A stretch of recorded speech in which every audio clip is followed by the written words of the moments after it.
Imagine someone who finally reaches the weight they have been trying to reach for years. The clothes fit differently. The number on the scale has fallen. Friends notice. For the first time in a long time, the person feels that the struggle is finally over. Then something strange happens. A few months later, the scale moves upward. Not dramatically, just a little. 5 pounds, then 10, then more. And suddenly, the person is back where they started, or somewhere surprisingly close. The obvious explanation is simple. They stopped trying hard enough. But what if that is not the whole story? What if losing weight changes the body in ways that make keeping that weight off biologically harder? That is the mystery at the center of weight regain, and it raises a much bigger question. When you lose weight, are you only changing your body, or is your body changing in response? For decades, weight regain has often been described as a failure of discipline. Lose weight, eat less, exercise more, maintain the result. It sounds straightforward, but human biology is not a spreadsheet. The body does not simply look at a lower number on the scale and decide that everything is fine. It notices. When body weight falls, the body experiences a change in energy availability, and several systems can respond. Appetite can increase, energy expenditure can decrease, the body can become more efficient at using energy, and the internal signals that influence hunger and fullness can shift. None of this means weight regain is inevitable. It does not mean lifestyle choices are irrelevant, and it certainly does not mean everyone who regains weight has been secretly overeating. The reality is more complicated. To understand why, we need to go back to the beginning. When a person loses weight, they are not simply losing fat. They may also lose some lean tissue. Their body becomes smaller, and a smaller body generally requires less energy to maintain than a larger one. That means the number of calories needed to maintain the new weight can be lower than before. But researchers have found something even more interesting. In some people, energy expenditure can fall more than expected from changes in body size alone. This phenomenon is often discussed as adaptive thermogenesis. In simple terms, the body may become more energy efficient after weight loss. The exact size and persistence of this effect varies between people, and researchers continue to debate how much it contributes to long-term weight regain. But the basic idea is important. The body may not passively accept a lower weight. It may respond to the change. And then there is hunger. Imagine losing 20 or 30 pounds. You might expect hunger to become easier once you reach your goal, but biological signals can move in the opposite direction. The body has systems designed to protect against prolonged energy shortage. Hormones involved in appetite and satiety can change after weight loss. One of the best-known examples is leptin. Leptin is produced largely by fat tissue and communicates information about the body's energy stores to the brain. When body fat decreases, leptin levels can also fall. That change is one signal among many that can influence appetite and energy regulation. Another hormone, ghrelin, is strongly associated with hunger. Research has shown that appetite-related signals can change during weight loss and may contribute to increased hunger. But this is where the investigation becomes more complicated. There is no single weight regain hormone. There is no one switch inside the brain that says, put the weight back. Instead, dozens of signals interact. The brain, the digestive system, fat tissue, muscles, the liver, the environment surrounding the person, and the food available in that environment. All of them are part of the equation. So imagine two people who each lose 20 kilograms. They reach similar weights, but their bodies may not respond in exactly the same way. One may experience a dramatic increase in hunger, another may experience much less. One may see a substantial change in energy expenditure, another may see a smaller change. Genetics, body composition, hormones, sleep, medications, environment, physical activity, and many other factors can influence the outcome. This is why scientists increasingly view obesity and weight regulation as a biological and environmental problem, not simply a question of willpower. But there is another uncomfortable question. If the body pushes back after weight loss, why does it do that? The answer may lie deep in human evolution. For most of human history, reliable access to high-calorie food was not guaranteed. Periods of scarcity were real. A body that could conserve energy and increase the drive to eat when energy stores dropped could have an important survival advantage. Today, however, many people live in environments where highly palatable, energy-dense foods are constantly available. The biology that once helped protect against starvation now operates in a completely different environment. That creates a mismatch. The body may respond to weight loss as though something valuable has been lost. At the same time, the environment makes replacing those calories remarkably easy. Walk into a supermarket, open a food delivery app, visit a restaurant. The opportunity to eat is everywhere. So weight regain may emerge from an interaction between biology and environment. But there is still another piece: behavior. Even when biology makes weight maintenance harder, what people eat, how active they are, their sleep, stress, routines, and surroundings still matter. The mistake is turning this into an either-or argument. It is not necessarily biology versus behavior. It can be biology plus behavior plus environment. And that combination may explain why maintaining weight loss can be so difficult for some people. Consider what happens after the initial weight loss phase. At first, motivation may be extremely high. The person has a clear target. The scale is moving, results are visible. But eventually, the excitement fades. Life returns. Work becomes stressful. Sleep becomes irregular. Social events return. Hunger may increase. And the body may now require fewer calories than it did at the person's original weight. The same routine that produced weight loss at the beginning may no longer produce the same result later. This is a crucial point. Weight loss and weight maintenance are not necessarily the same physiological problem. Losing weight requires creating an energy deficit. Maintaining that lower weight requires living at a new energy balance, and the body may make that new balance surprisingly difficult to achieve. But does that mean everyone who loses weight will eventually regain it? No, and this distinction matters. Long-term studies show that people have very different trajectories. Some regain much of the weight. Some maintain substantial losses. Others move somewhere in between. There is no single outcome. So the real scientific question is not simply, why do people regain weight? It is, why does the body defend some weights more strongly in some people than others? And researchers are beginning to uncover clues. Because once we look beyond the bathroom scale, weight regain starts to look less like a simple failure and more like a biological investigation. The scale tells us what happened, but it does not tell us why. To answer that, we have to look inside the brain, the hormones, the muscles, and the metabolism itself. And that is where the story gets even more surprising. So, if weight loss can trigger changes in hunger, metabolism, and energy use, what happens when the body tries to push the weight back up? This is where the story becomes more complicated. Because the body does not have a single system controlling weight, it has an entire network. The brain receives signals from fat tissue, the digestive system, muscles, and other organs.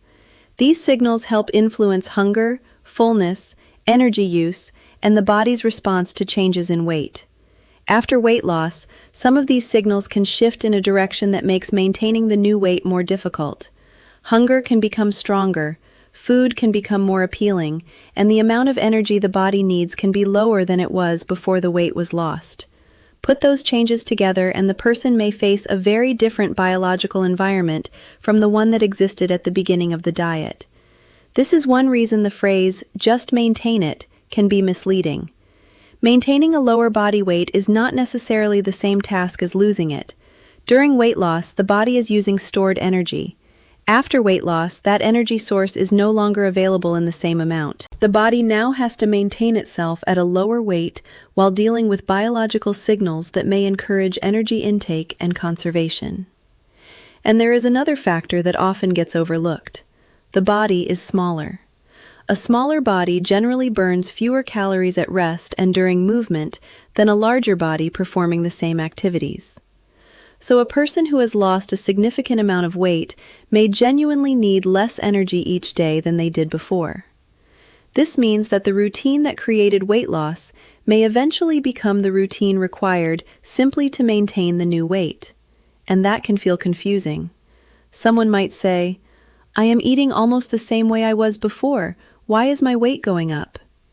The answer may not be one thing. It could involve increased appetite, a lower energy requirement, changes in physical activity, changes in food environment, stress, sleep, medications, genetics, or several of these factors happening at once. This is why scientists are careful about claiming that one mechanism explains weight regain in everyone. The biology is real, but it is not identical in every person. There is also an important question about how long these biological changes last. Some research has suggested that appetite-related adaptations can persist well after the initial weight loss. Other metabolic adaptations may become smaller over time. Researchers continue to investigate exactly how much these effects contribute to long-term weight regain and how much variation exists between individuals. That uncertainty matters, because a documentary about weight regain should not turn a complex scientific finding into a simple statement that the body is permanently broken. It is not. The body is adapting, and adaptation is not automatically disease. It is part of normal human physiology. The problem appears when those adaptations interact with an environment where high-calorie food is constantly available. Think about the modern food environment. A person can experience stronger hunger after weight loss while surrounded by inexpensive, convenient, highly palatable foods. The biological signal says, "Find energy." The environment says, "Energy is everywhere." That combination can make maintaining weight substantially harder. And this helps explain why weight regain cannot be understood purely through personal motivation. But behavior still matters. People who maintain significant weight loss often develop long-term patterns of eating and physical activity that differ from those that existed before their weight loss. Some remain highly active. Some continue monitoring their weight. Some maintain structured eating patterns. Others use medical treatments under professional supervision. There is no universal formula. What matters is that long-term maintenance usually requires something different from the short-term effort used to lose the weight. And this brings us to another important part of the investigation. What about modern medical treatments? Over the last several years, medications that target appetite and metabolic pathways have changed the conversation around obesity treatment. Some of these medications can produce substantial weight loss while they are being used. But clinical research has also shown an important pattern. When certain treatments are stopped, some people regain a significant amount of the weight they lost. That does not mean the treatment failed. It may reveal something important about the biology of obesity. If a treatment is suppressing appetite or changing metabolic signals, removing that treatment can allow some of those signals to return.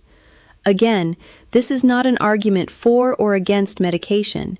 It is evidence that the biology of weight regulation can remain active even after substantial weight loss.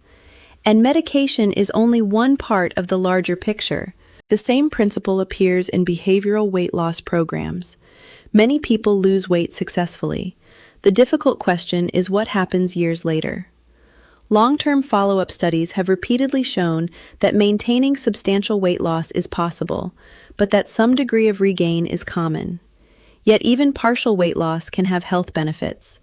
This is an important point because the scale can create a false binary: success or failure, lost it or regained it, healthy or unhealthy. Real biology is rarely that simple. A person can regain some weight and still remain healthier than before the original weight loss. Blood pressure may have improved, blood sugar may have improved, physical function may have improved. Some metabolic risks may remain lower than they were at the beginning. So weight regain does not automatically erase every benefit of previous weight loss. This is where perspective becomes important. The goal of understanding weight regain is not to create fear around food or body weight. It is to understand why maintaining a lower weight can require long-term support. And perhaps the biggest misconception is that the body simply wants people to be overweight. That is too simplistic. The body is trying to maintain energy balance. It is responding to changes in stored energy. It is responding to signals from hormones and organs. It is responding to the environment. And those systems evolved long before modern food abundance existed. The result is a biological system that is very good at defending against energy shortage, but not necessarily optimized for a world where calorie-dense food is available around the clock. So where does that leave someone who has lost weight and then regained part of it? Not with a simple verdict, not with, "you failed," and not with, "your metabolism is broken." The evidence points towards something more nuanced. Weight regain can result from the interaction of biological adaptation, appetite, energy expenditure, behavior, environment, genetics, and sometimes medical factors. The proportions are different from person to person, and science is still trying to understand exactly why. There is also hope in that uncertainty, because understanding the biology changes the question. Instead of asking, "Why couldn't this person stay disciplined?" researchers can ask, "What biological and environmental barriers made maintenance difficult?" That is a much more useful question. It opens the door to better long-term strategies and more individualized medical care. It also explains why obesity is increasingly understood as a chronic disease rather than simply a short-term problem that can be solved once and forgotten. For some people, long-term treatment may be necessary. For others, sustained lifestyle changes may be enough. Some may need medical support. Some may require a combination. There is no single answer that applies to everyone.